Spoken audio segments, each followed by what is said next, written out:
procurarem é, é, vamos procurar entrar em sintonia com o nosso Divino Mestre Jesus, totalmente dedicado a ajudar todos aqueles que procuram a luz, encontrar a luz, encontrá-la em seu interior. Esse é o grande segredo, algo que demoramos a entender, a aceitar que o grande mestre mora em nosso coração. E mesmo estando em nosso interior, parece estar tão distante, porque o caminho para os ensinamentos do mestre é a mudança de vibração. Vamos procurar meditar em como nós podemos mudar a nossa vibração para entrarmos em sintonia com o verdadeiro mestre que nos aguarda.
Boa noite.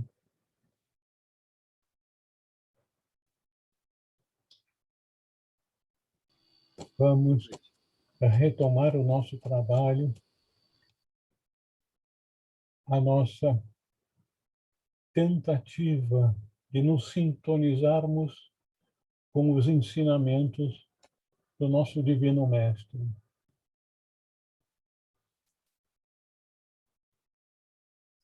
Como em outras ocasiões, eu procurei lembrar a todos que, logo no início desse texto, nós somos confrontados com uma maravilhosa promessa. Esses são os ensinamentos de Jesus o Vivo. Quem entender o significado interior dessas palavras não provará a morte. Por que parece ser tão difícil para nós entendermos o significado das palavras de Jesus aos seus discípulos mais avançados? Porque Jesus estava procurando indicar o caminho espiritual para os seus discípulos, para os seus seguidores, porém, tendo a dificuldade que o espiritual não tem forma. Então, nós estamos acostumados no nosso mundo a encontrar a palavra apropriada para cada coisa material. Então, isso é nariz, não é orelha. Orelha é isso. Isso é cabelo, isso é testa, e assim vai. Então, nós temos palavras apropriadas para coisas específicas no mundo material. Mas o que é Deus? O que é o Filho de Deus? O que são as forças interiores, Forhat, por exemplo, que os hindus se referem tanto àquela energia criadora primordial que se encontra também em nós. Então, os grandes sábios, sabendo da dificuldade da comunicação do espiritual com aqueles que ainda não despertaram espiritualmente, eles descobriram que a maneira apropriada para fazer essa comunicação é usar é, exemplos do nosso mundo material, que tenham uma conotação, que deem uma indicação do que ocorre no mundo espiritual.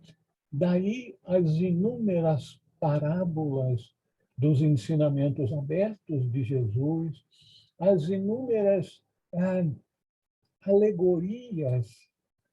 Então, nós já verificamos anteriormente as chaves para a interpretação dos ensinamentos sagrados, que tudo que é descrito ocorrendo no exterior, na verdade, ocorre no interior de cada ser humano. Ainda que esteja sendo referido a Jesus, a Pedro, a Paulo, todos esses são exemplos daquilo que ocorre com cada ser humano, com todos nós aqui, em alguma etapa de nossa jornada espiritual.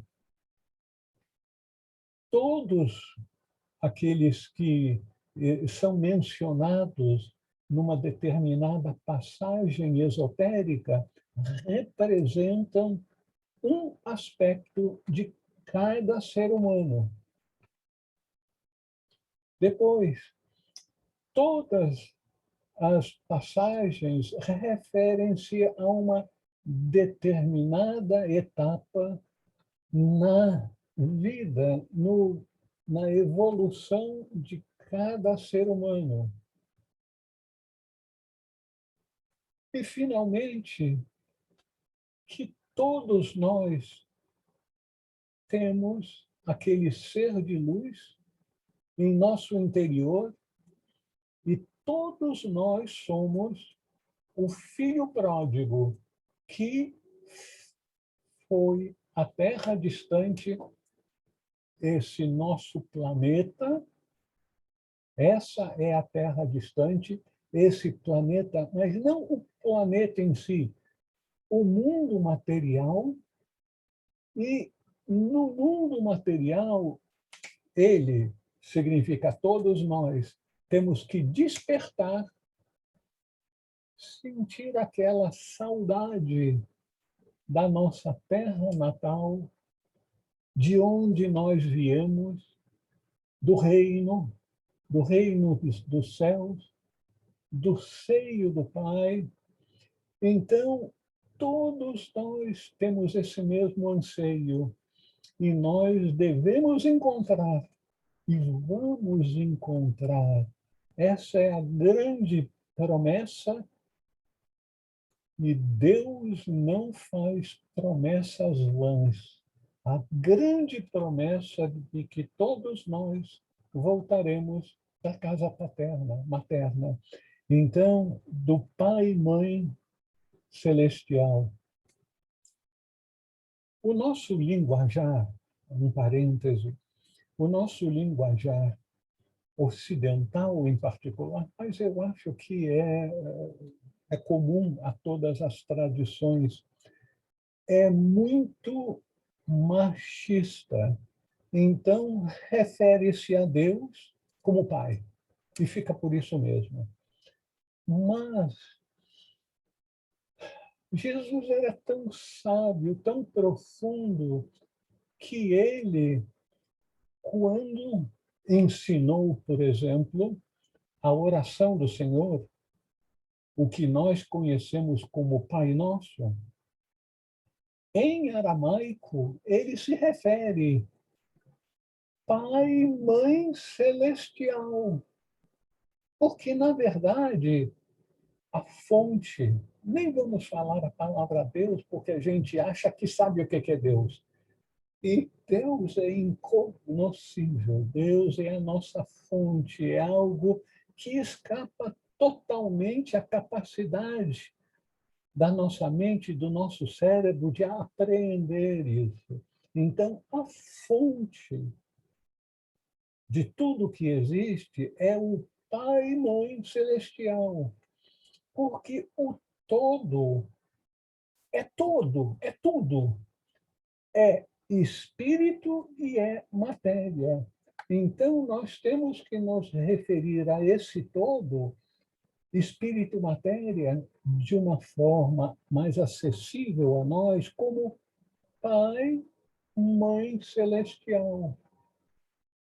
A mãe que cuida do mundo externo, o pai está nas estratosferas e está puxando os cordõezinhos para nos ajudar a despertar, para sentirmos aquela saudade da nossa terra natal e fazermos o possível para voltar para lá o mais rápido possível. Então, vamos começar a nossa lição de hoje e eu abro a palavra para quem quiser fazer alguma consideração ou alguma pergunta sobre esse panorama mais amplo que nós abordamos agora. Alguém gostaria de dizer alguma coisa, fazer alguma pergunta?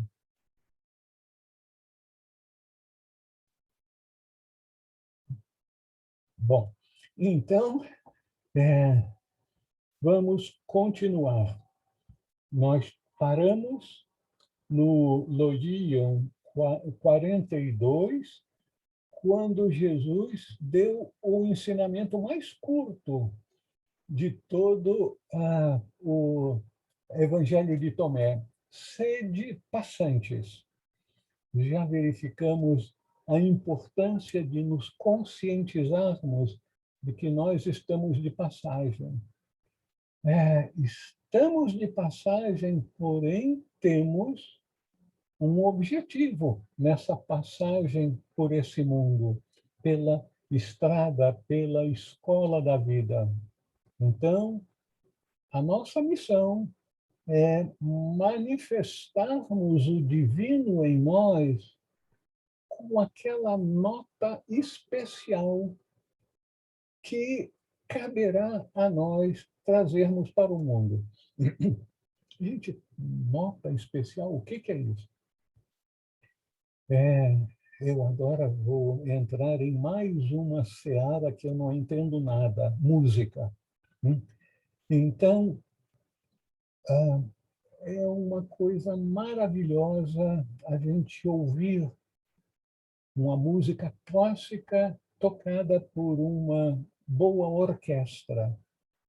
Para que a gente precisa numa orquestra de tantas pessoas, tantos instrumentos, vários violinistas, pianista, normalmente um, dois, mas várias pessoas tocando o mesmo instrumento, porque cada um tem uma nota que veio trazer para o mundo. Então, isso se aplica a todos nós. Cada um de nós tem uma nota específica para trazer para o mundo manifestado. E essa nota é um aspecto de uma virtude. Então, vamos sempre pensar a respeito da nota. O que é que eu tenho que contribuir, em especial, para a vida una? Cada um tem a sua profissão, cada um tem o seu papel familiar, mas, mais do que tudo, nós temos que buscar a contribuição especial que nós vamos trazer para a família humana, a nossa grande família. Tá? E, meu Deus do céu, não pense em programas de televisão, não, hein? A grande família humana, não é a família da televisão. Bom, então, vamos continuar. Seus discípulos disseram-lhe: quem és tu para dizer-nos tais coisas? E aí Jesus responde: não percebeis quem sou eu pelo que vos digo, mas vos tornaste como os judeus. Com efeito, eles amam a árvore e odeiam seus frutos. Ou amam os frutos, mas odeiam a árvore. Que incoerência, não é?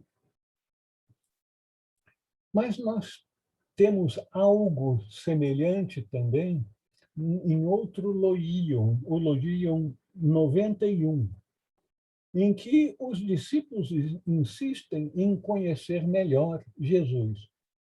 E eles disseram-lhe: dize-nos quem tu és, para que possamos acreditar em ti.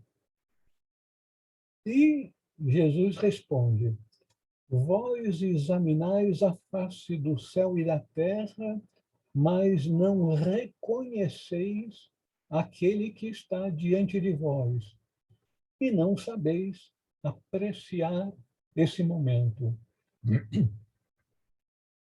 Nós podemos usar um pouquinho da nossa imaginação. Jesus, sabendo que ele é um mensageiro divino, a grande mensagem divina é a luz, é o conhecimento, é o discernimento, é aquela vibração que ajudará a ver o real e não as imagens que os olhos do rosto podem discernir, mas ver aquilo que está por trás das aparências. E Jesus dizia que nós temos a capacidade para discernir as coisas desse mundo material. Mas e o mundo que importa? O mundo espiritual. Os discípulos, assim como o povo, vivendo nas promessas do passado, da tradição judaica, de que viria um profeta para trazer de volta a glória do reino judaico, em que os judeus, como nos tempos de Salomão, iriam governar sobre os outros povos. O anseio por poder material e querer ser melhor do que os outros e não retornar à casa paterna, que é algo de nossa consciência, que a nossa consciência do material seja expandida, expandida, expandida, até alcançar a realidade interior que não é vista, que não é discernível para os nossos sentidos. Essa preocupação também foi registrada nos sinóticos. Jesus se recusava a fazer uma autopromoção. Não é porque ele sabia que ele não era o profeta esperado no sentido messiânico, que viria anunciar como Israel voltaria para as suas glórias do passado. Tornar a Israel uma nação poderosa. Jesus insiste em ser julgado, apreciado pelo que faz e diz, e não por aquilo que estava escrito nas profecias. Todo aquele que se deixa aprisionar pelas expectativas do passado, nós temos um paralelo. Muitas pessoas entram na vida adulta sentindo meio que perdido, desanimado, porque eles enfrentaram a expectativa da família, e a maior parte das famílias lança esse peso de expectativas no que os filhos devem ser. Em famílias de advogados, a pressão para que os filhos se tornem advogados, famílias de médicos para a medicina e assim por diante.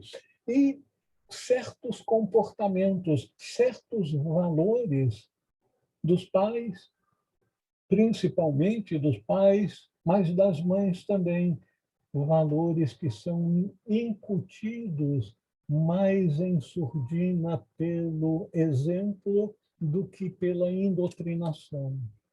Então, essa expectativa do passado é muito limitadora e é muito pesada. E os discípulos mostravam essa expectativa com relação ao passado da sua tradição judaica.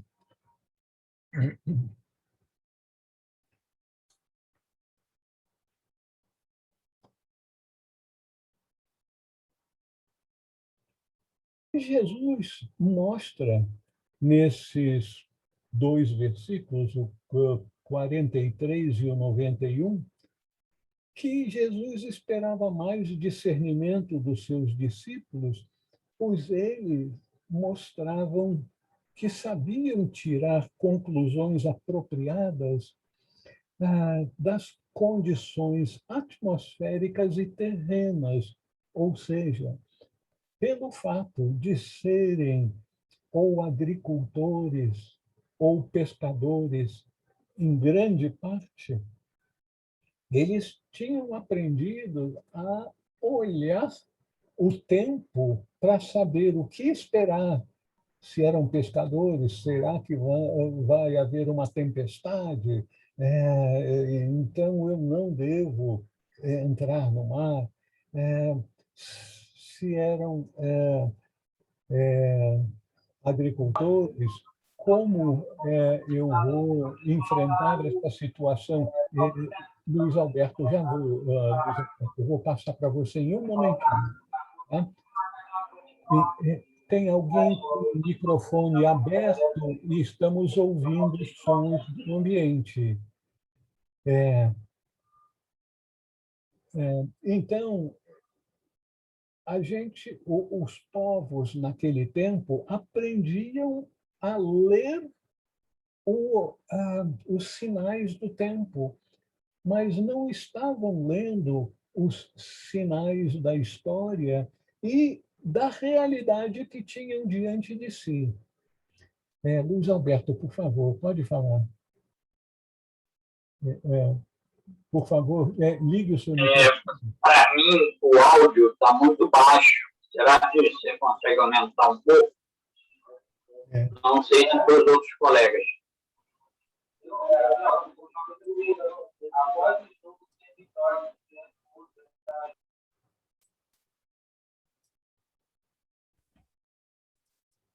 Ok, eu já aumentei o áudio. Está melhor agora? Mais forte? Não. Melhorou um pouco, mas ainda bem pouco. Eu botei até uma caixa de som aqui extra para melhorar. Eu consigo ouvir, mas estou ouvindo, um pouco baixo, diferente das outras reuniões.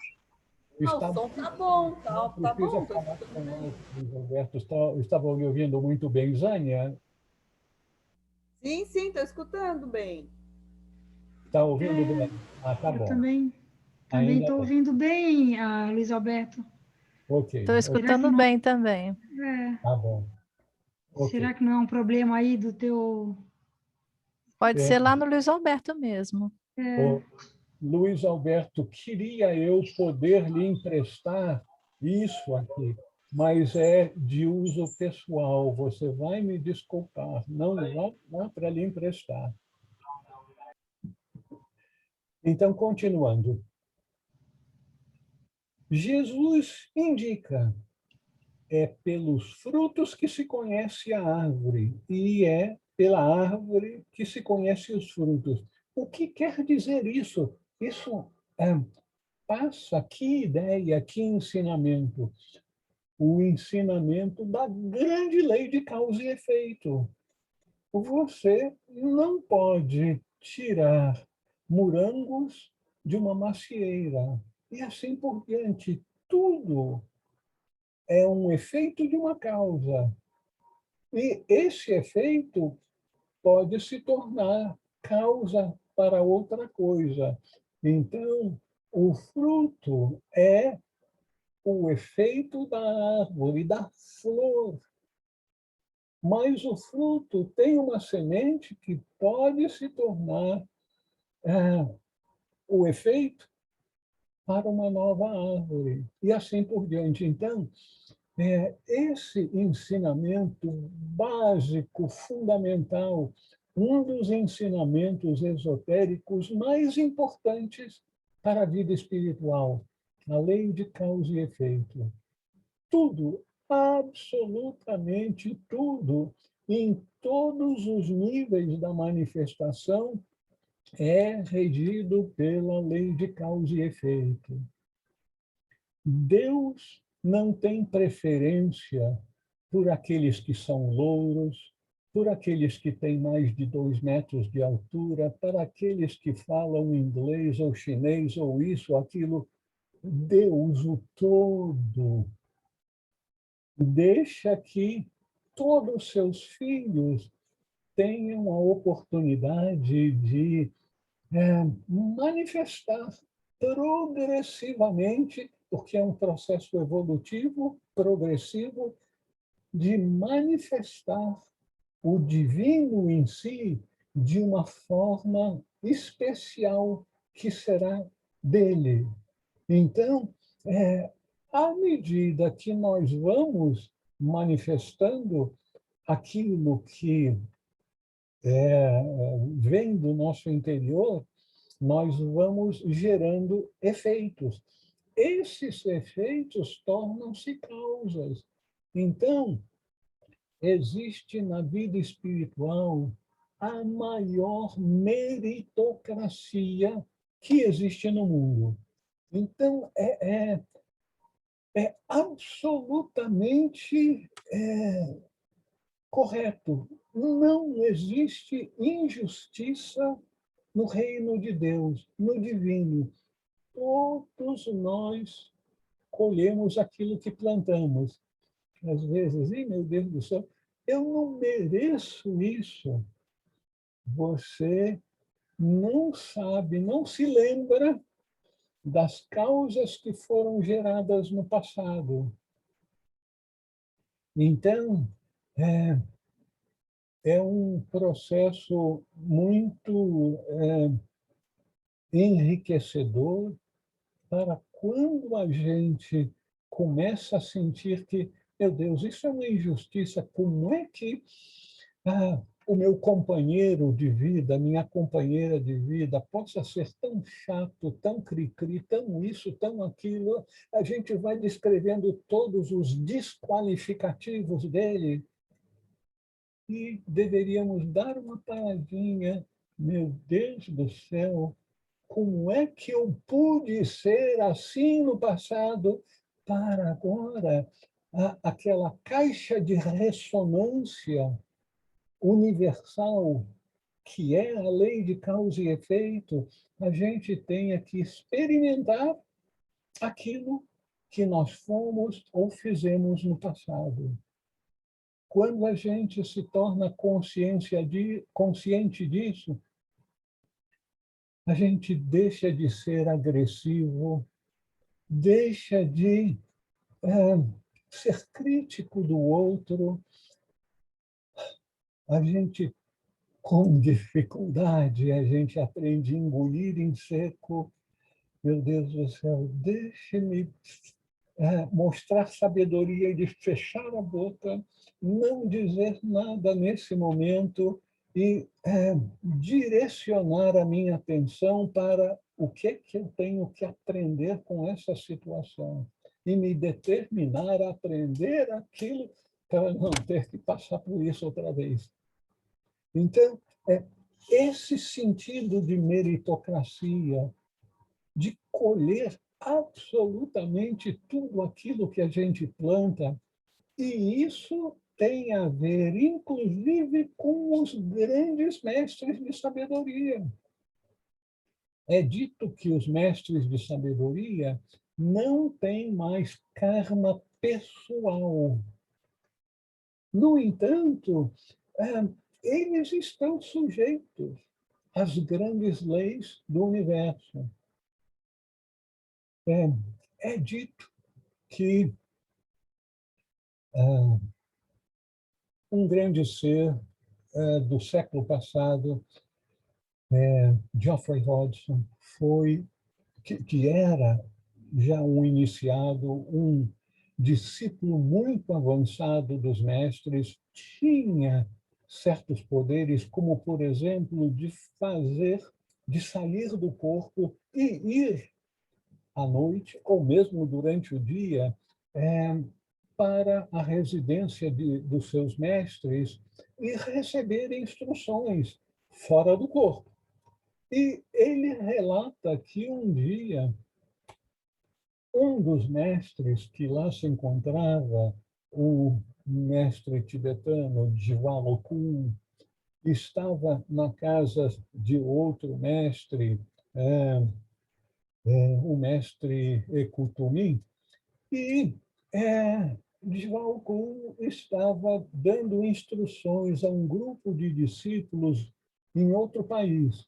E ele ficava andando para lá e para cá, falando em tibetano, imagino eu, concentrado, e provavelmente ele fechou os olhos e, num determinado momento, ele bate com a testa numa das traves que sustentavam o telhado.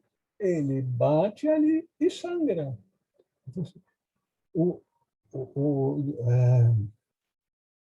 O visitante olha assustado, meu Deus do céu, um mestre está sofrendo consequências kármicas. Ele bateu a cabeça ali e agora está sangrando. Sim, instantâneo, colhendo aquilo que fez, e aí depois o mestre ensina para ele.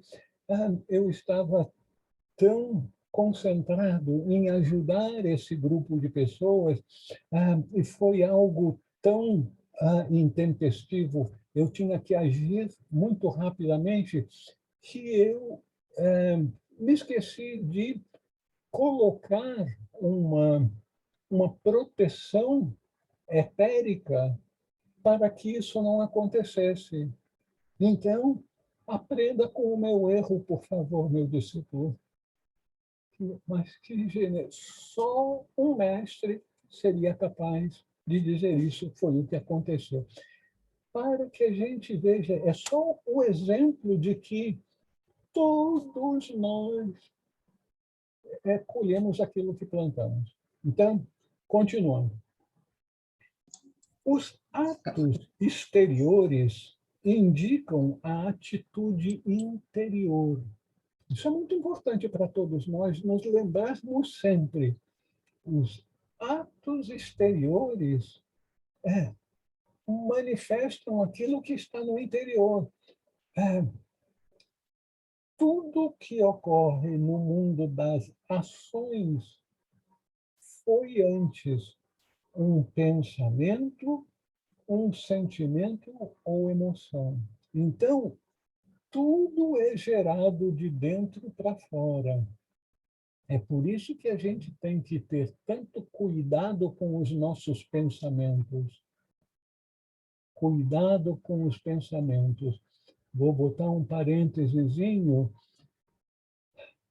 e lembrar que esse cuidado com os nossos pensamentos tem a ver, inclusive, com as pessoas que a gente não estima muito. Então, alguém que, porventura, esteja num hospital, esteja numa cama sendo cuidado por alguma doença, enfermidade ou situação, a gente, mesmo que não goste da pessoa, mandar bons pensamentos, porque pensamentos são coisas, geram karma. Aquilo que a gente pensa sobre as outras pessoas, essa energia do pensamento vai em direção daquela pessoa, mas também volta para nós, pelo karma. Então, cuidado com os pensamentos. E, finalmente, com relação aos discípulos quererem conhecer quem era Jesus, ele dizendo, não percebeis quem sou eu pelo que vos digo. Então, para conhecer alguém, começarmos a conhecer alguém, nós temos que avaliar a totalidade do seu ser. Não o que nós esperamos deles ou o que pensamos sobre ele. O mestre dá o ensinamento e o exemplo. Os fariseus, os judeus daquela época, falavam muitas coisas bonitas e passavam muitos ensinamentos e encargos pesados para o povo que eles não cumpriam. Então, nós verificamos isso em nosso mundo também. Quantos e quantos que se arvoram de ser instrutores, gurus, apóstolos, bispos, que falam muita coisa, muitas podem ser bonitas, outras não tão belas assim, mas os ensinamentos que passam nem sempre são seguidos por eles mesmos. Então, o verdadeiro mestre é consistente. Ele faz aquilo que prega. Seria absolutamente incoerente, inconcebível de um mestre pregar algo e fazer o contrário.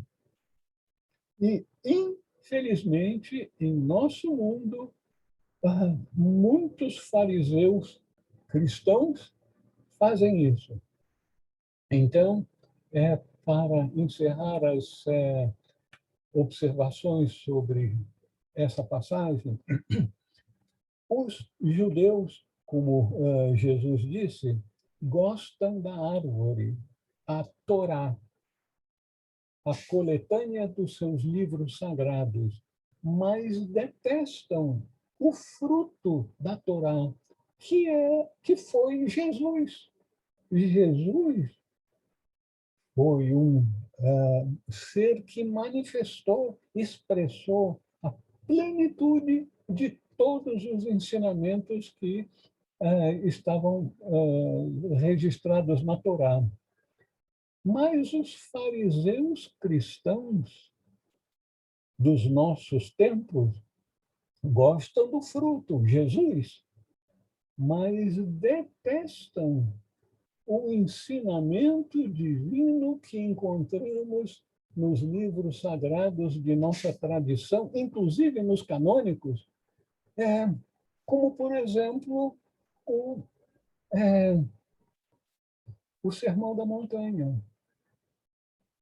Os capítulos 5, 6 e 7 de Mateus contêm um tesouro de ensinamentos espirituais. Quem seguir todos esses ensinamentos, mas terá galgado vários degraus da escala evolutiva. Então, gostam do fruto, Jesus, mas ficam distante do ensinamento divino, da árvore que trouxe esse fruto. Como é importante a gente ser coerente em nossa vida. Vocês gostariam de fazer alguma observação, alguma pergunta, antes que passemos para outro Loion? O Raul, Flávia. Boa noite. Eu cheguei um pouco atrasada, mas eu peguei essa parte, você estava falando sobre o karma, e coincidentemente, hoje eu fui eu fui até a Comunhão Espírita e assisti a uma palestra lá que falava sobre o karma. Está muito, muito boa, muito interessante a palestra. E a palestrante falando sobre isso, ela fez uma observação dizendo assim que o karma, segundo consta, não sei, acho que do Livro dos Espíritos, não sei, seria a maior parte, a grande parte do karma individual de cada pessoa estaria acontecendo na vida atual, e que uma parte bem menor, ela não deu percentual, mas assim, uma parte bem menor seria advinda de ações em vidas passadas. Eu queria te ouvir sobre isso. Você concorda? Flavinha, você de vez em quando me coloca, né, no canto, e vem aí que eu fico sem saber o que responder, querida. Infelizmente, eu não alcancei a estatura espiritual para poder avaliar que percentual do karma, das consequências kármicas, advém de ações, palavras ou pensamentos que tivemos nessa vida versus em vidas anteriores. Intuitivamente, eu diria que concordo com o que o palestrante disse, que a maior parte do karma advém de ações dessa vida.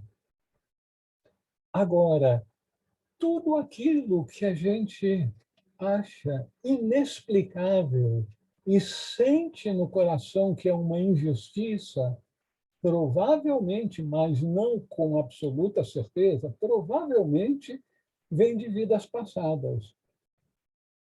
Essa questão do karma é uma das questões mais complicadas que existem. Helena Blavatsky, ela própria, quando perguntaram a ela, Upásica, A senhora que escreveu tantas coisas complicadas na doutrina secreta, o que a senhora achou mais complicado de tudo? Ela respondeu: o karma. Uai, o karma, mas é tão simples. Causa e efeito. Sim, a mecânica, causa e efeito, é muito simples, mas a sua administração é a coisa mais complicada que existe. Nós nascemos na sociedade, no grupo social, na família, apropriada para que a gente possa vir a manifestar o karma que está pendente. Então, essa questão é super complicada na sua administração. Alguém gostaria de dizer? Obrigada, Raul. Pois não, Fábio. Luiz Alberto, por favor. Eu tenho uma vivência que eu achei interessante, que é o seguinte... Não tão alto perto do microfone, agora está bem alto a sua voz. Muito obrigado. Tá bom, né? O som tá bom. Então, era o seguinte, Perdão, eu observei Luiz Alberto, irmão, não precisa falar tão perto e tão alto do microfone. Eu acho que tá bom. está ouvindo bem a sua voz. Tá bom. Eu observei uma coisa interessante. Uma amiga minha tinha numa mão, que é considerada pelas pessoas que fazem leitura da mão, o karma, digamos, o destino que ela veio viver. E na outra mão, o destino que ela estava vivendo, digamos, ela estava gerando. E eu observei, e até parei de fazer leitura de mão por isso, eu observei, eu fazia isso, acho, por estudo científico, né? Que na linha do destino, ela não tinha uma doença grave e incurável. Ela estava com câncer na época. E na linha da vida, apareceu uma determinada marca na leitura da mão, indicava isso. Aí eu fui olhar na minha, eu vi que havia o inverso. Havia no destino uma marcação e na vida outra. E depois que eu entrei numa ordem esotérica, comecei a fazer alguns trabalhos, eu tinha uma linha e ela unia, ela dava um conflito entre a linha do coração e a linha da cabeça. E quando eu participei dessa ordem por uns 5 anos, Joanita, eu observei que essa linha abriu. Na mão do destino, ela continuou, na mão do destino que veio, ela continuou unida. Mas na mão da vida, ela abriu. Então, isso me serviu por entendimento, pode ser um erro meu, que nós também temos como trabalhar essas coisas de acordo com a nossa ação. É um pensamento que eu achei interessante por essas situações. Passo a palavra. Muito obrigado. Isso é uma questão muito importante que a gente fica sempre querendo saber o que eu posso fazer. Deixa eu pegar um livro aqui.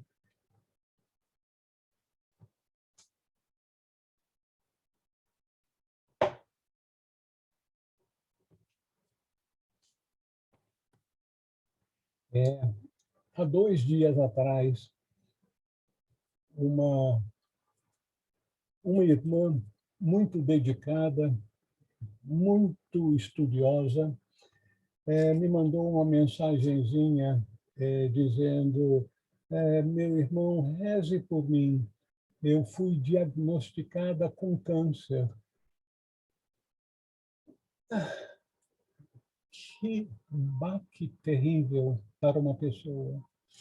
E aí eu me lembrei de um caso de câncer que o autor acabou escrevendo um livro. Talvez a Lília conheça, Anticâncer, de David Servan Schreiber.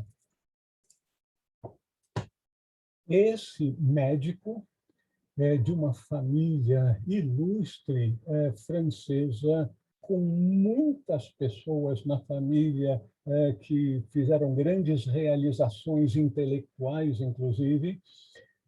Era um médico pesquisador, se eu não me engano, na Universidade de Johns Hopkins, nos Estados Unidos.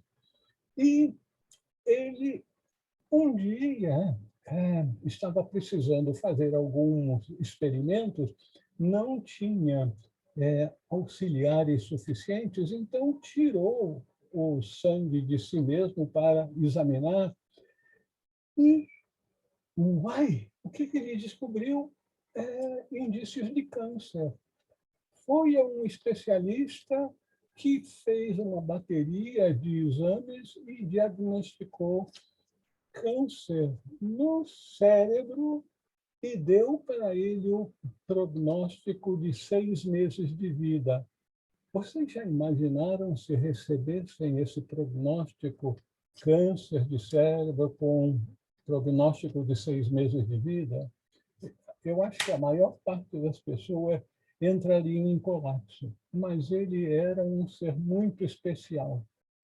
Ele decidiu, se eu tenho 6 meses de vida, vamos aproveitar esses 6 meses de vida fazendo aquilo que eu sei fazer melhor, pesquisar. Aí começou a pesquisar sobre causas e principalmente tratamentos de câncer. Lembre-se, tinha prognóstico de 6 meses de vida.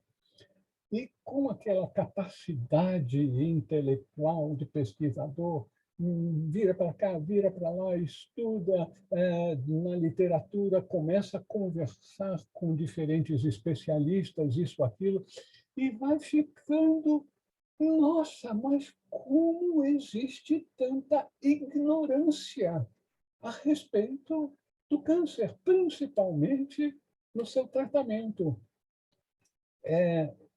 Eu sugiro, se alguém tem interesse, alguém da família com câncer, que leiam essa preciosidade. Bom, a pesquisa dele foi tão proveitosa que uns 18 anos depois disso, ele estava escrevendo esse livro. Significa que os 6 meses de vida, foi para as cucuias porque ele encontrou toda uma série de indicações sobre alimentação, sobre medicamentos, sobre atitude, meditação, enfim, toda uma série de tratamentos, vamos chamar assim, principalmente os não ortodoxos, que permitiram ele curar o seu próprio câncer com aquelas práticas. Então, mesmo aqueles que aparentemente têm uma sentença kármica, você tem 6 meses de vida, não significa que aquilo tenha que acontecer. A pessoa tem que passar por aquele, vocês me perdoem de usar a palavra purgatório, né? Passar por aquele mal bocado e encontrar uma maneira de dar a volta por cima. Porque nós somos muito infantis nas nossas inferências de ensinamentos recebidos. Karma não é castigo. Karma é oportunidade. É oportunidade para você aprender nas circunstâncias que você está colhendo, o que você pode tirar de positivo disso. Então, você vê, o karma do David Servan Schreiber, que era experimentar aquele câncer, lhe serviu como um estímulo para uma realização de grande proveito, que ele não morreu em 6 meses, para si próprio, mas para a humanidade. Agora, esses conhecimentos que possibilitam as pessoas com câncer ter uma sobrevida considerável estão à disposição.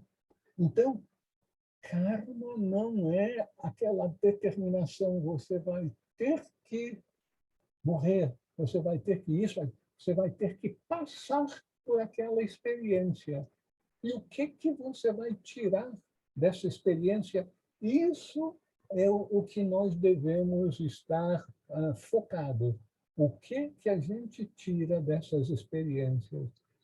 Se tem uma coisa assim bem usual, se tem uma pessoa que nos acompanha na vida, seja companheiro, consorte, chefe, familiar, que é uma pedra no sapato, o que a gente pode aprender do convívio com essa pessoa? Não é simplesmente, meu Deus do céu, que coisa horrível, tenho que aturar essa pessoa. O que eu vou tirar disso?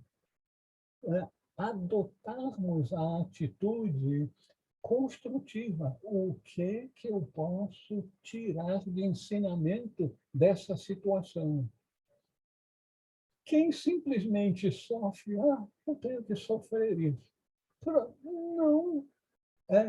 Progrediu, porque progresso espiritual é expansão de consciência. A gente tem que tirar uma lição. Se simplesmente aceitou o sofrimento, é isso.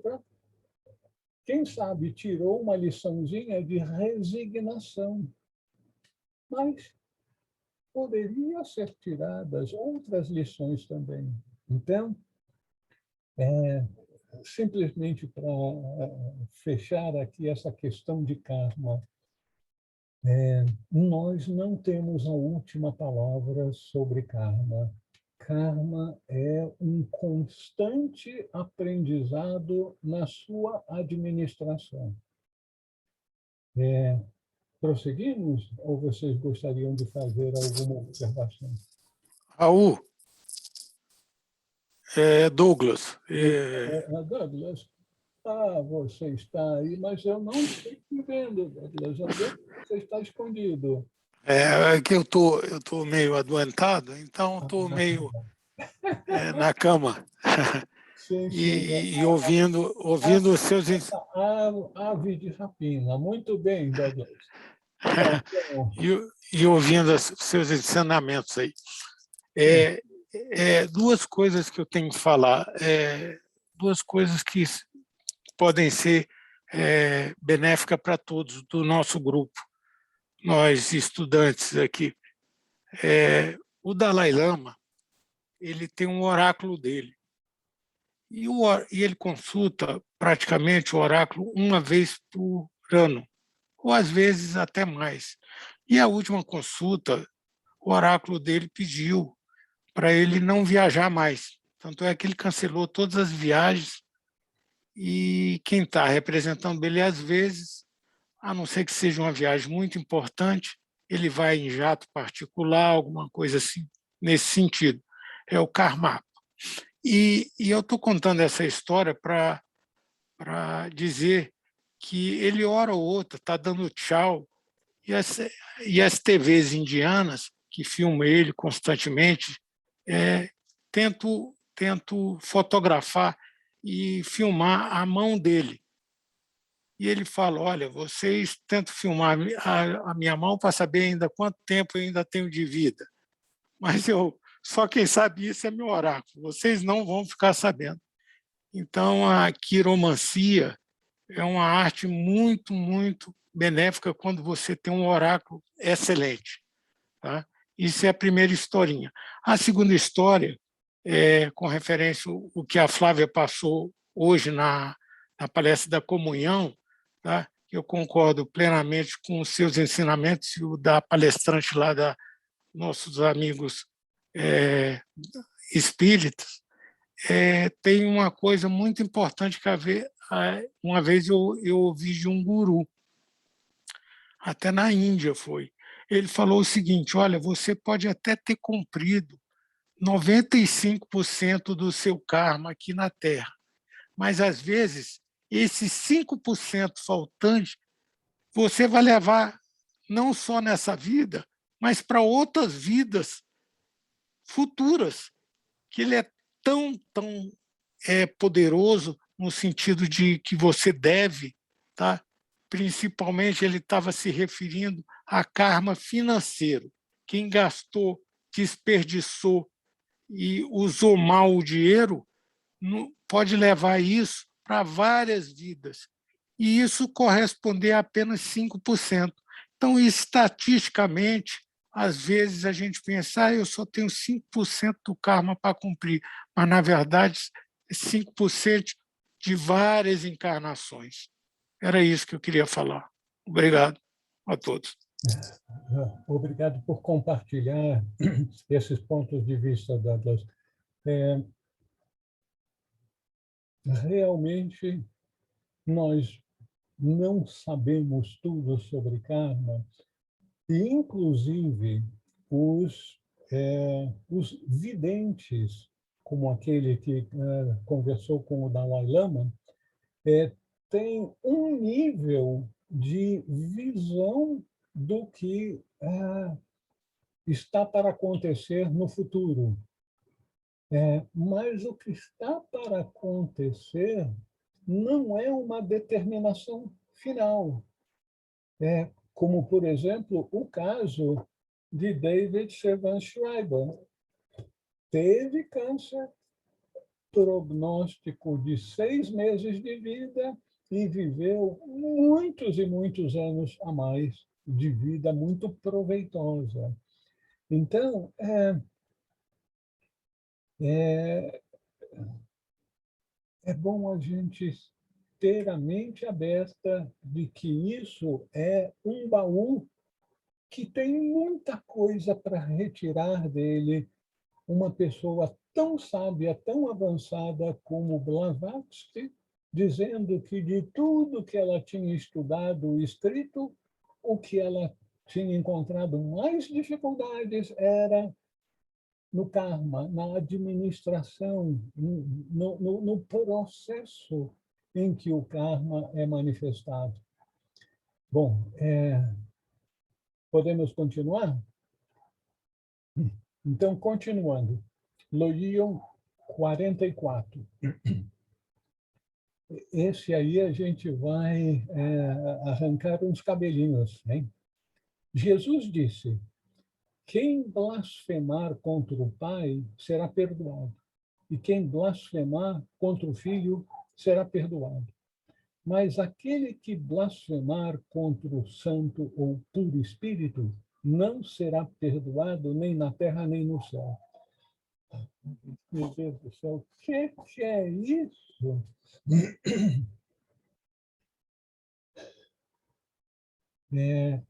Eu vou sugerir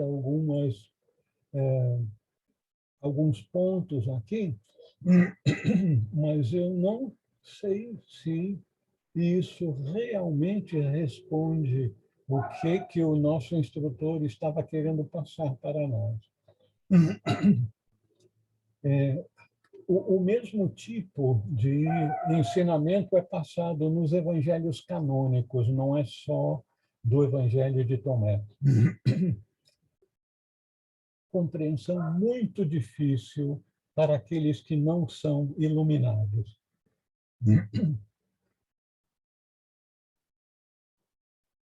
Aqueles que não expandiram consideravelmente a consciência não têm a menor ideia de que o Pai Celestial é a fonte de tudo o que existe. Então, na sua ignorância, ele pode blasfemar, reclamar contra a fonte. E o que vai acontecer com isso? Vai ser como nós, olhando o sol e dizendo, mas, meu Deus do céu, agora está no inverno, você está aí brilhando e não está mandando calor para nós. Que negócio é esse? Manda calor, não seja egoísta. A gente pode dizer muita besteira, e a gente faz isso algumas vezes na nossa vida, vou dizer só algumas vezes, né? Devido à ignorância. Todos os instrutores dizem, a raiz de todos os males é a ignorância. Assim como a pessoa pode reclamar, blasfemar contra a fonte, pode blasfemar também contra a primeira manifestação da fonte, que na nossa tradição é chamado de o Filho de Deus, o Filho unigênito de Deus, o único gerado por Deus, Cristo. Cristo não é uma pessoa, não é Jesus. Jesus manifestou a plenitude de Cristo em si e, com isso, tornou-se um mestre de sabedoria. Agora, Cristo é uma concepção que está muito além de todos nós. Vocês me perdoem, eu incluo vocês também no bolo. Porque o Filho foi criado à imagem e semelhança do Pai. O Pai é Espírito. O que é que nós sabemos sobre o Espírito? Não sabemos nada. Então, o Filho também é aquela fonte de energia, é o divino em cada um de nós, o ser de luz em nosso interior, que nós, imagino eu, que ninguém ainda viu Cristo, porque se tivesse visto numa experiência mística, estaria fazendo palestras por todo o mundo, porque é uma experiência transformadora. Místicos, yogis, muito poucas pessoas no mundo têm essa experiência, e todos nós um dia teremos essa experiência de, não é ver, experimentar, vivenciar o ser de luz, o ser divino dentro de nós, que nós, a personalidade, servimos como um veículo para a nossa eventual manifestação do Cristo interior. Então, blasfemar contra o Pai, contra o Filho, é ignorância. Mas é como a gente querer atirar pedras no sol. Pode botar o estilingue mais forte possível, a gente não vai atingir o sol. Agora, por que Jesus diz, mas blasfemar contra o Santo Espírito? O Espírito Santo da tradição cristã é algo muito especial para nós. Por quê? Porque é a ponte em nós, a ponte de consciência em nós, entre a nossa consciência do mundo exterior, que nós conhecemos mais ou menos. A gente acha que conhece bem, mas a gente conhece mais ou menos, mas conhece alguma coisa. No entanto, do mundo interior, espiritual, nós conhecemos muito pouco.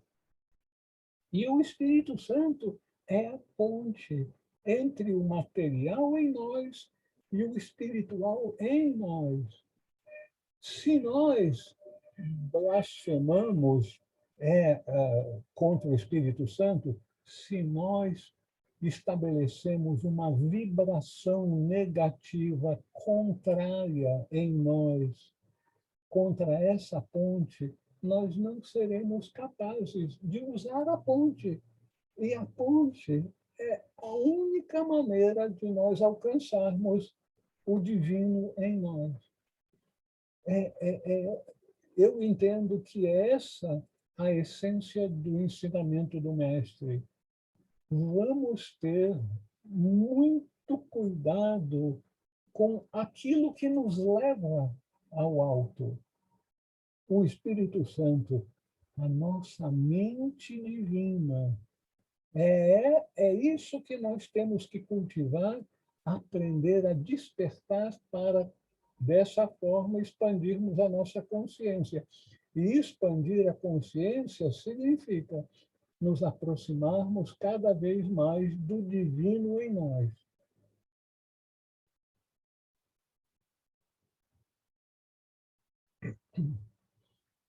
Vocês gostariam de fazer alguma observação ou pergunta?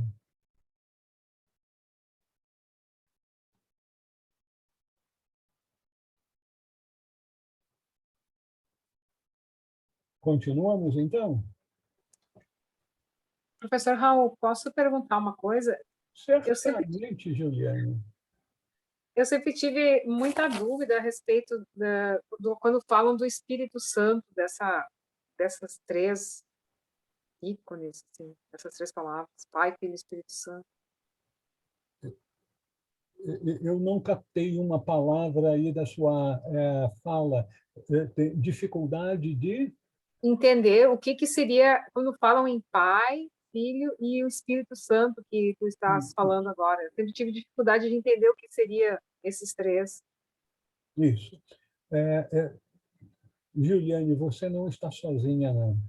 A gente tem dificuldade de entender, porque na tradição cristã é apresentado como se o Espírito Santo fosse algo, um ser, uma entidade fora de nós. E isso é o que causa o maior problema para nós começarmos a entender o papel do Espírito Santo. O que é Espírito Santo é ainda mais difícil de nós sabermos, mas o papel do Espírito Santo, isso que é o mais importante. Por quê? O Pai é a fonte de tudo que existe, que foi manifestado e será manifestado no mundo e em nós. E é a fonte. O Filho perdão, antes de prosseguir. Existem duas visões, dois aspectos do divino. Existe o transcendente, que está totalmente além do nosso mundo, porque abarca toda a manifestação. Isso é o transcendente.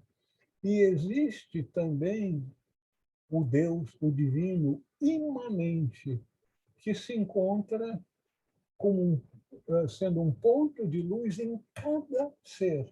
Cada um de nós tem o Pai, Filho e Espírito Santo dentro de nós mesmos. Tá? Então, o Pai é a fonte.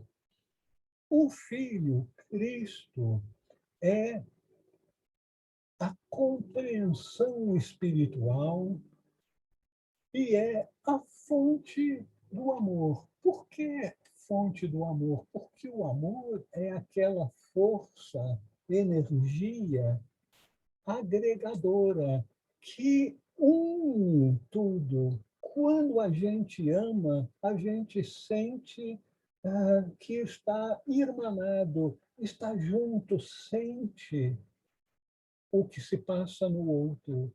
Então, o amor fundamental é o amor para com todos os seres, incondicional. Então, entendimento e amor, a função do Filho de Cristo em nós e no mundo como um todo. Agora, o Espírito Santo, o que é?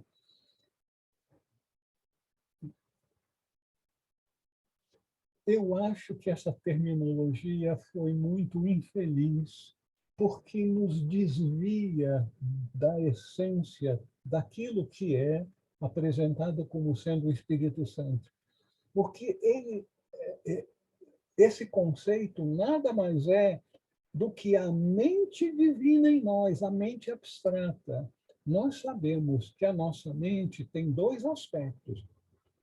O aspecto concreto, que permite analisar as percepções dos sentidos e, por meio da conexão com o passado, com a memória, identificar aquilo que os nossos sentidos percebem. Então, a mente concreta serve para isso. Sem a mente concreta, a gente não consegue voltar para casa. Para casa aqui, nesse mundo.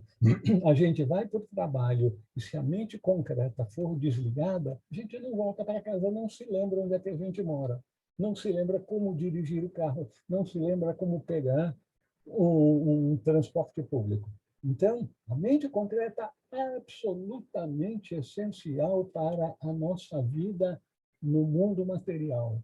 Agora, nós também temos uma mente abstrata, que a gente pode chamar também de mente divina, que é a ponte.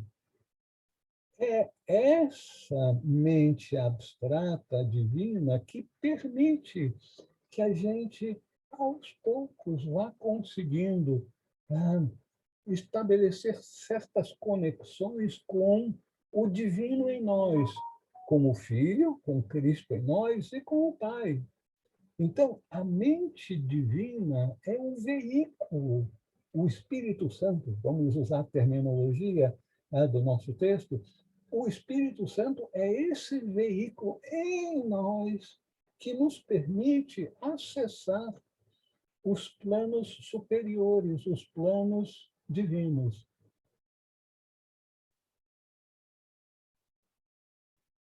Luiz Alberto, não precisa falar tão alto. Tá. Mas se você fala baixo, eu acho que eu tenho que falar alto. É o seguinte, tem uma história, eu acho que é na vida de Santo Agostinho, em que ele vai para a beira do mar e está meditando sobre a Santíssima Trindade, fica ali naquela dúvida, e ele era altas horas da noite, ele viu uma criança fazendo um buraco na beira da praia e botando água ali dentro daquele buraco, né? Aí ele pergunta à criança, o que você está fazendo na hora da noite, botando água aqui dentro desse buraco? Eu quero botar... Luiz Alberto, essa última parte... Fala devagar. Isso, fala mais devagar, por favor. Ah, tá bom. De repente a minha internet não está boa. Eu acho que é na vida de Santo Agostinho, em que ele está meditando na beira do mar sobre a Santíssima Trindade.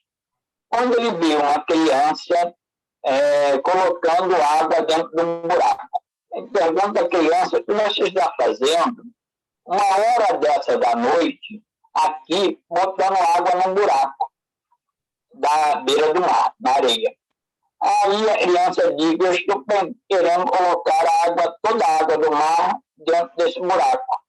Aí ele fala, isso não é impossível. Aí a criança diz para ele, é mais fácil eu colocar toda a água do mar dentro desse buraco e o senhor ter a compreensão perfeita da Santíssima Trindade, e desaparece. Aí eu, nessas dúvidas todas, criei uma ideia, depois ver se ela tem utilidade. Glória ao Pai, a fonte de todas as fontes, glória ao Filho, o nosso Redentor, a fonte, e glória ao Espírito Santo, que nos dá alento para voltar à fonte. É isso mesmo. Muito obrigado por fazer essa conexão com os escritos de Santo Agostinho, que são muito, muito úteis para nós, porque Agostinho, Santo Agostinho, foi um homem comum e até mesmo, diz a história, um tanto devasso. E depois, num determinado momento da vida, despertou. E o despertar é o que é importante para todos nós. todos nós teremos mais cedo ou mais tarde, e felizmente nós todos que aqui estão já tivemos essa graça divina do despertar. Não significa do iluminar, do despertar para a consciência de que existe algo mais importante na nossa vida, de que comer, dançar e cantar, mas algo mais. O que nós estamos fazendo aqui? De onde viemos? Para onde que iremos? Então, chega num determinado momento da nossa vida que a gente se sente tocado, tem alguma coisa a mais que eu tenho que entender, que eu tenho que fazer, que eu tenho que reorientar a minha vida para melhor viver. Então, Agostinho teve esse despertar e foi do fundo do poço para grandes alturas espirituais. E isso, de certa forma, é muito útil para orientadores espirituais, porque conhecem de experiência própria o fundo do poço das ignominias humanas. E quando desperta, vai ter mais compaixão, paciência com aqueles que ainda estão lá no fundo do poço, sofrendo muito, principalmente porque quem está buscando a gratificação dos sentidos, poder, essas coisas mundanas do ego que a gente conhece, nós acabamos entendendo que isso não leva a nada e que a gente tem que encontrar a razão de ser da nossa estada nesse mundo. Ok? Continuamos? Então, temos um tempinho para mais um Logeion.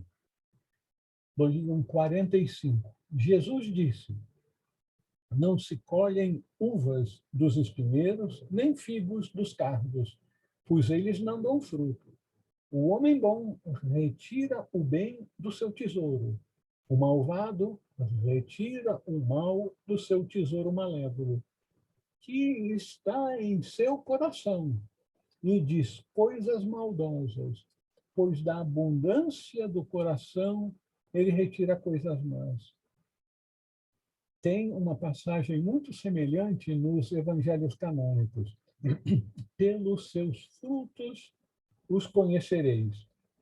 É, de certa parte, de certa forma, uma continuação ou consequência do Logeion anterior. As ações exteriores são a consequência do que existe no interior. Pensamentos e sentimentos que são gestados no coração. Então, o tesouro seria, hipoteticamente, aquilo que nós temos de orientação em nosso interior. Orientação interior, o que é isso?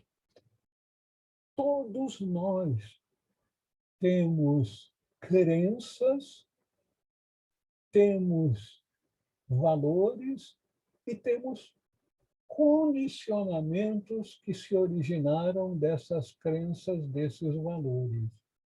Então, esse tesouro, que é a nossa orientação, que é o nosso ponto de referência na vida,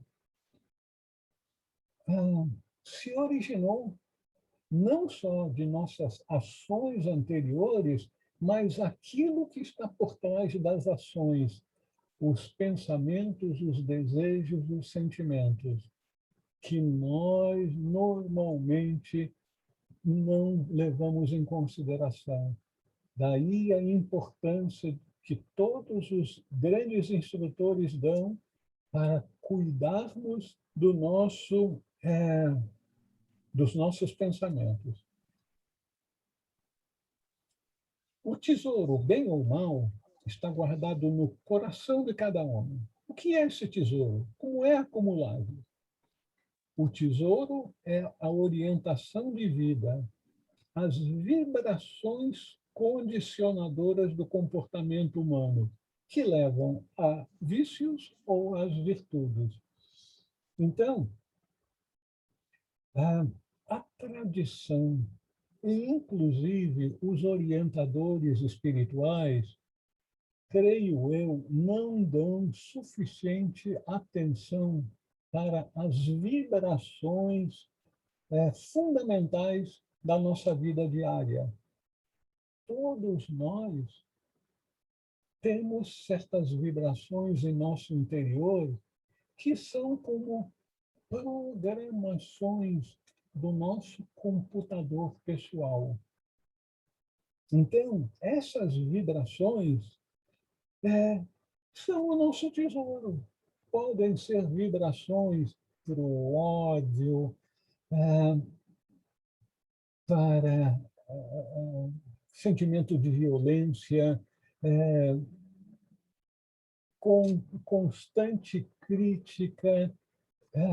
Isso reflete esse comportamento externo da personalidade, reflete o condicionamento, que são vibrações interiores. E tudo no ser humano, o seu bom tesouro, o seu mau tesouro, tem a ver com os pares de opostos. Egoísmos versus altruísmo. Unidade versus separatividade. Amor versus medo. Com isso, aquelas vibrações negativas levam as pessoas a se afastarem das outras, terem desdém, desinteresse, críticas, até mesmo ódio para com aqueles que são diferentes dele. E por que muitas pessoas acumulam o mal, as negatividades? Devido à ignorância de que esse tipo de comportamento, de vibração, vai levar as pessoas a experimentarem as consequências daquele comportamento, daquela fala, daquele pensamento. A natureza última de todos os seres é a mesma. Não importa se é o vilão da história, se é o mocinho, se é aquele que está sendo agredido, não importa. A natureza última de todos os seres é a mesma, é divina. Porém, cada ser humano deve aprender a manifestar o divino. E essa é a essência do processo evolutivo. Em cada vida, o processo é lento. As crenças que nós aceitamos criam condicionamentos que são como correntes que nos aprisionam a repetir aquele tipo de comportamento. Condicionamento nos leva a repetir o comportamento. E é isso que nos prende no mundo, que nos dificulta a nossa evolução. E, além do mais, nós trazemos bagagens de outras vidas que condicionam o ambiente e a família em que cada um de nós veio a esse mundo. Então, às vezes a gente fica assim, assombrado, mas, nossa, esse fulano que veio de um berço tão humilde, com exemplos familiares tão negativos, como é que ele alcançou essa altura de realização na sociedade? Quem sabe aquele ambiente negativo, vamos dizer assim, foi o estímulo que ele teve para sair daquele ambiente, para se libertar daquelas crenças, daqueles valores da família e ir em direção ao alto.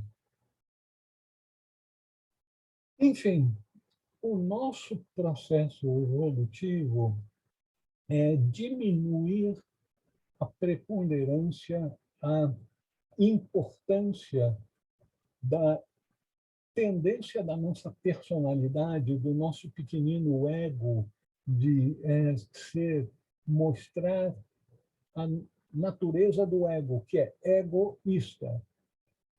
Então, nós temos que diminuir a preponderância do ego para manifestar cada vez mais Cristo em nós, a esperança de glória.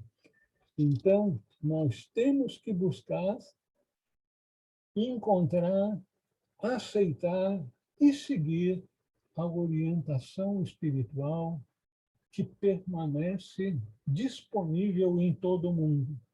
No entanto, a gente precisa procurá-la. E para procurar, a gente tem que dar valor a ela.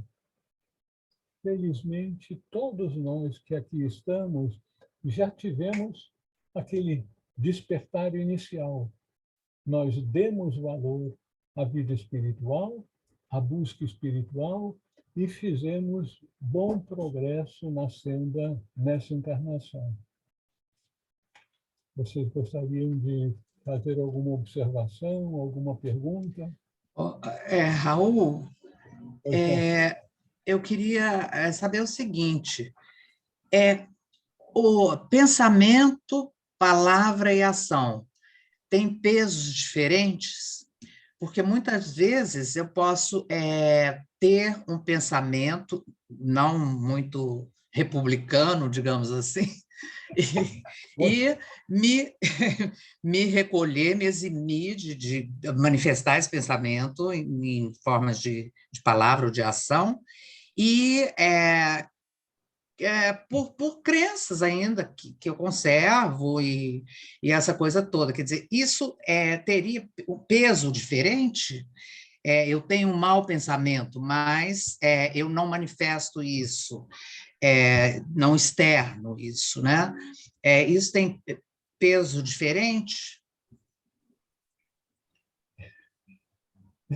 Flávia, você agora está fazendo uma pergunta sobre aquela área que Blavatsky disse que tinha grande dificuldade para entender. Como é operacionalizado, como é administrado o karma? É bem provável que as ações tenham um karma no sentido de serem sentidas de forma mais fácil de identificar. As palavras, todos nós sabemos quantas e quantas vezes em nossa vida nós nos sentimos ofendidos, magoados por palavras que foram ditas por pessoas ao nosso redor. No entanto, como os pensamentos só são vistos pelos videntes, que veem formas pensamentos, né? Inclusive, eu aproveito para fazer um comercialzinho. Tem um livro muito interessante, editado pela editora Teosófica, Formas, Pensamentos, de Leadbeater, que vale a pena ser visto. Ele conseguiu um artista que ele passava para ela as ideias de como ela deveria colocar no papel aquelas diferentes formas de pensamentos. Então, os pensamentos têm forma. A maior parte, 99% das pessoas não veem as formas de pensamentos, mas os pensamentos são coisas. Como você disse muito bem, muitas vezes a gente tem um pensamento negativo, mas se dá conta que não pode levar isso adiante, e aí, no meio do caminho, muda o pensamento que era para dizer aquelas verdades, e aí não diz todas aquelas verdades, só diz um pouquinho. só põe um pouquinho de veneninho, mas o resto deixa passar. E assim por diante. Então, imagino eu, mas eu não sei, eu estou entrando no achismo. Eu acho que o karma dos pensamentos é sentido na raiz, na origem, naquilo que a gente sente no coração. Mas, como nós estamos acostumados a identificar as coisas no mundo material, ou seja, as ações, ou pelo menos as palavras, os pensamentos a gente não dá conta. Mas quantas e quantas vezes vocês entraram num ambiente e sentiram um ambiente pesado? Então, esse ambiente pesado, essa vibração, tem a ver com os pensamentos, com as vibrações dos outros. Alguém mais gostaria de dizer alguma coisa? Obrigada.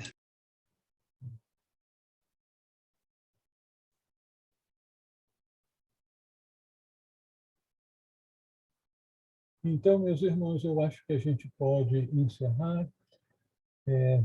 Agradeço a presença de todos. Uma grande alegria podermos dialogar, trocar impressões. E eu fico tão grato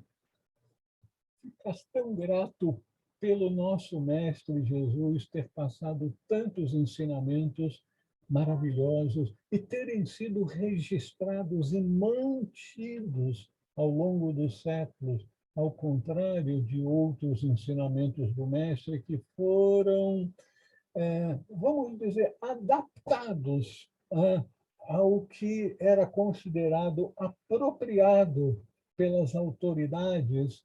Então, nós vemos aqui ensinamentos autênticos de acordo com como foram proferidos, porque esse documento não estava ao alcance das autoridades para corrigi-los, do que as autoridades acreditavam que deveria ser apresentado para o povo. Muito obrigado, uma boa noite, um bom fim de semana, com muita paz e bons pensamentos. Bom final de semana, Raul, e a todos. Obrigada, Raul. Bom final de semana. Bom final de semana para todo mundo. Obrigado, Raul. Obrigada, Raul.